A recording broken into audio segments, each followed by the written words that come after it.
ভারত সফর শেষ করে বার্সেলোনা ফিরে গিয়েছেন লিওনেল মেসি।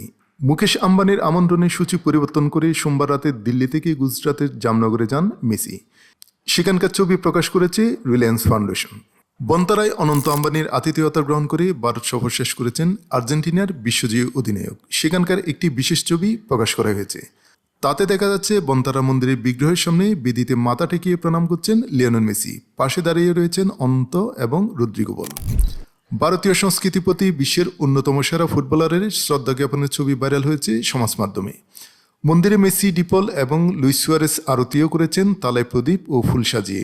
শুধু তাই নয়, বন্তারায় বাঘ, সিংহ, হাতি ও জিরাফের সঙ্গে ছবি তুলতে দেখা গিয়েছে মেসিদের। সেই মুহূর্তের কিছু ছবিও সমাজ মাধ্যমে ভাগ করা হয়েছে। কলকাতা, হায়দ্রাবাদ, মুম্বাই ও দিল্লি সফরের পর 200 তীর্থ লুইস সুয়ারেস এবং রদ্রিগো ডিপলকে নিয়ে জামনগরে যান লিওনেল মেসি। বন্তারার অনুষ্ঠানের অবশ্য সরাসরি সম্প্রচার করা হয়নি। আম্বানি পরিবারের সদস্যরা মেসি সাক্ষাৎ নিজেদের মধ্যে রেখেছেন। ফলে রিলায়েন্স ফাউন্ডেশন পরিচালিত প্রায় 3000 একর বিস্তৃত বন্যপ্রাণী উদ্ধার, সংরক্ষণ ও চিকিৎসা কেন্দ্রে মেসিরা কী করেছেন তা প্রকাশ্যে আসেনি। ভারতের সমর্থকদের ভালোবাসায় আপ্লুত মেসি দিল্লির অনুষ্ঠান শেষে ভবিষ্যতে আবারও এদেশে আসার ইচ্ছে প্রকাশ করেছেন এলেমটেন। খেলতে বা অন্য যে কোনো কারণে হলেও আবারও ভারতে আসার কথা বলেছেন লিওনেল মেসি।